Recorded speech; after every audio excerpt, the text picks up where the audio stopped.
Aleluia, louvado seja o nome do Senhor. Irmãos, hoje eu gostaria de trazer uma palavra que se encontra em 2 Samuel 6. Davi traz a arca para Jerusalém. E tornou Davi a juntar todos os escolhidos de Israel em número de 30.000. E levantou-se Davi e partiu com todo o povo que tinha consigo de Baalá de Judá para levarem dali para cima a arca de Deus, sobre a qual se invoca o nome do Senhor dos Exércitos, que se assenta entre os querubins. E puseram a arca de Deus em um carro novo, e a levaram da casa de Abinadab, que está em Geba. E Uzai e Aiô, filhos de Abinadab, guiavam o carro novo. Aleluias. Eu quero dizer, irmãos, que depois de capturar Jebus, Davi resolve trazer de volta a arca da aliança, a arca de Deus que estava na casa de Abinadab, em Kiriate Jearim. E Davi consultou cuidadosamente os líderes da nação, a fim de que fosse todos a favor. Consultou Davi os capitões de 1.000 e os de 100, e todos os príncipes, e disse a toda a congregação de Israel: mandemos mensageiros a todo o povo de Israel, sacerdotes, levitas, e aos arredores de nossa terra, para que reúnem conosco para que tomemos a trazer a arca do nosso Deus. E todo o povo concordou. Reuniu, pois, Davi a todo Israel, desde Sior do Egito até a entrada de Amate, para trazer a arca de Kiriate Jearim. 1 Crônicas 13, 1-5. Então tomaram todas as providências para se trazer a arca. Um carro novo foi adquirido para transportar a arca cerca de 11 quilômetros da região sudeste até Jerusalém. Mas se esqueceram que no caminho havia muitas manobras a se fazer. Havia terrenos altos e baixos, e alguns cheios de buracos. Mas a alegria de Davi era muito grande, dele e de todo o povo. 1 Crônicas 13, 8. Cantavam com harpas, alaúdes, símbolos, trombetas, dançavam com entusiasmo. Mas de repente, irmãos, algo saiu errado. Um dos bois quase virou o carro. Talvez ele tenha, quem sabe, tropeçado, o que abalou o carro, fazendo com que a arca fosse sacudida de forma que iria cair para fora. O pensamento na arca se atirando no chão foi demais para Uzá, que estava o mais próximo da arca. Quer dizer que instintivamente ele estendeu a sua mão e a segurou para não cair. Quando ele o fez, Deus o feriu de morte. Aí a celebração parou bruscamente. A alegria se transformou em espanto e ficaram perplexos diante do ocorrido. A alegria de Davi se transformou em raiva naquele momento. Todo o entusiasmo de Davi foi-se embora. Tudo que Davi estava fazendo em sua mente era para honrar a Deus.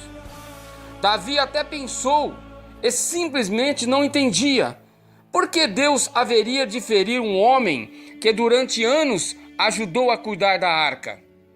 Davi queria a arca de Deus junto com ele em Jerusalém. Então Davi toma uma solução, resolve parar e ver no que estavam errando. Qual teria sido o errado para Deus? Qual o enigma para que Deus tomasse esta situação? Como resolver este mistério? A Bíblia nos diz que Davi a fez levar à casa de Obed-edom, o geteu, e ficou a arca na casa de Obed-edom, irmãos, por 3 meses. E Deus o abençoou a casa de Obed-edom.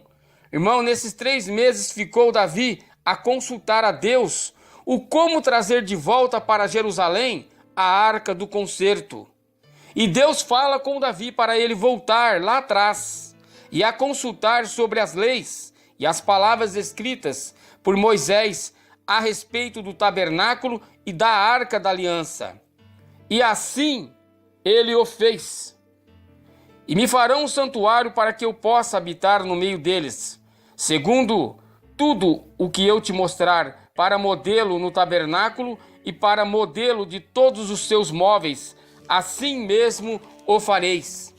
Também farão uma arca de madeira de acácia, de 2,5 côvados será o comprimento, de 1,5 côvado de largura, e de 1,5 côvado de altura. De ouro puro a cobrirás por dentro e por fora, e farás sobre ela uma bordadura de ouro ao redor. Fundirás para ela 4 argolas de ouro, e as porás nos 4 cantos da arca, 2 argolas num lado e 2 argolas no outro. E farás varais de madeira de acácia, e os cobrirás de ouro. Colocará os varais nas argolas ao lado da arca, para se levar por meio delas a arca. Os varais ficarão nas argolas da arca, e não mais tirarão dela. E porás na arca o testemunho que eu te darei ali. Virei a ti, e de cima do propiciatório, do meio dos 2 querubins que estão sobre a arca do testemunho, falarei contigo acerca de tudo o que eu te ordenar para os filhos de Israel. Êxodo 25, 8, 22. Quando o tabernáculo foi levantado pela primeira vez, a presença do Senhor, a partir dali, na tenda. Então a nuvem cobriu a tenda da congregação, e a glória do Senhor encheu o tabernáculo. Moisés não podia entrar na tenda, porque a nuvem permanecia sobre ela, e a glória do Senhor enchia o tabernáculo. Êxodo 40, 34.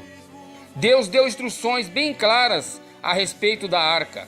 Ele não só deu instruções específicas sobre a sua construção, mas também explicou como ela seria carregada e como teria que ser transportada de um lugar a outro. Em Números 4, Deus diz como o tabernáculo deveria ser desmontado e levado até a próxima parada, em especial no versículo 15. Havendo, pois, Arão e seus filhos, ao partir o arraial acabado de cobrir o santuário e todos os móveis dele, então os filhos de Coate virão para levá-lo, mas nas coisas santas não tocarão, para que não morram. Lembramos de que a arca tinha argolas em que deveriam ser colocadas varas. Era a forma pela qual os coatitas deveriam transportar a arca. A arca o acompanhou o povo de Israel em vários lugares. Ela foi adiante deles quando Josué atravessou o Jordão. Vemos a arca sendo transportada em 1 Samuel, em 2 Samuel. Vemos também uma menção em Samuel, que Samuel dormia ao lado da arca. Também vemos uma menção em 1 Samuel 3:3. Os filisteus vencem os israelitas e levam a arca como se fosse um amuleto para eles. Mas logo tendem a devolvê-la, pois uma praga caiu sobre os filisteus e houve uma grande necessidade para eles tornarem a arca para o povo israelita. Senão a maldição não terminaria. Mas o mais interessante foi o método escolhido por eles para devolverem a arca. Os sacerdotes e adivinhos filisteus deram aos seus líderes instruções de como devolveriam a arca. Vamos reparar nessas instruções. Fazei um carro novo, tomai 2 vacas com crias, sobre as quais não se pôs ainda jugo, e atai-as ao carro. Seus bezerros levarão para casa. Então tomarás a arca e porás sobre o carro.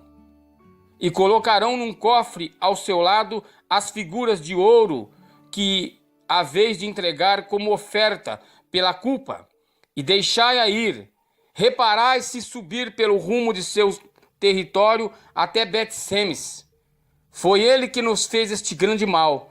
E se não, saberemos que não foi a sua mão que nos feriu. Sendo assim, foi casual o que nos sucedeu. Assim fizeram. Foram com a arca em cima do carro e as vacas berrando e andando. Seguiam sempre por este caminho, sem desviar nem para a direita e nem para a esquerda. Os príncipes dos filisteus foram atrás delas, até o território de Bet-Semes. 1 Samuel 6, 7 e 12. Não é de estranhar, irmãos, que os filisteus teriam escolhido transportar a arca daquela forma. Primeiro que eles não conheciam as leis, porque não conheciam o Deus de Israel. Além disso, onde eles achariam coatitas para carregá-la? Para eles, Aquilo seria uma base de teste para saber de onde tinha chegado aquela maldição sobre eles. O fato de 2 vacas deixarem seus bezerros sem ninguém conduzindo o carro e entrarem em território israelita era difícil para ser coincidência. Isso só poderia ser a mão de Deus. Vimos aqui os filisteus imitarem os israelitas que, em vez de obedecer a Deus, resolveram trazer a arca de qualquer jeito. Além de tudo, para os filisteus, quem carregaria a arca com as mãos? Era prático para eles carregarem num carro de boi. Em Êxodo 25, Deus afirmou a Moisés que falaria de cima da arca no meio dos querubins. A arca, irmãos, era a presença de Deus. Eu quero dizer que homens com pecado não podem se aproximar de Deus. Por isso não é de admirar que Uzá tenha sido ferido. Qualquer um que tocasse na arca morreria. Davi e todos os envolvidos no transporte da arca erraram. Eles perderam o temor e a reverência que deviam ter pela santidade de Deus. E se esqueceram das instruções de Deus e tiveram uma grande lição.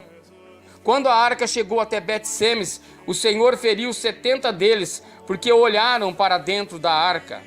Quem poderia estar perante o Senhor, este Deus Santo? E para quem subirá de nós? Enviaram, pois, mensageiros aos habitantes de Kiriat Jearim, dizendo: os filisteus devolveram a arca do Senhor. Descei, pois, e fazei-a subir para vós. Outros. 1 Samuel 6, 19 e 21. Então avisaram a Davi, dizendo: o Senhor abençoou a casa de Obed-edom e tudo quanto tem por amor da arca de Deus. Foi, pois, Davi, e com alegria fez subir a arca de Deus da casa de Obed-edom à cidade de Davi. Sacrificava ele bois e carneiros cevados. Davi dançava com todas as suas forças diante do Senhor, e estava cingido de uma estola sacerdotal de linho. Assim Davi e todo Israel fez subir a arca do Senhor com júbilo e ao som de trombetas, ao entrar a arca na cidade de Davi. Fez Davi casas para si mesmo e preparou um lugar para a arca de Deus, e lhe armou uma tenda. Então disse Davi: ninguém pode levar a arca de Deus senão os levitas, porque o Senhor os elegeu para servirem para sempre. Reuniu os filhos de Arão e os levitas de Coate, mas todo o povo das tribos, e disse: santificai-vos para que possamos subir a arca do Senhor. 1 Crônicas 15, do 1 ao 15. E assim Davi o fez e chegou com ela até a cidade de Davi. Louvado seja o nome do Senhor. Assim vemos, irmãos, que a arca para alguns ela é uma bênção, mas para outras pessoas que não obedecem à palavra de Deus, ela se transforma em uma maldição. Receba esta palavra. Louvado seja o nome do Senhor.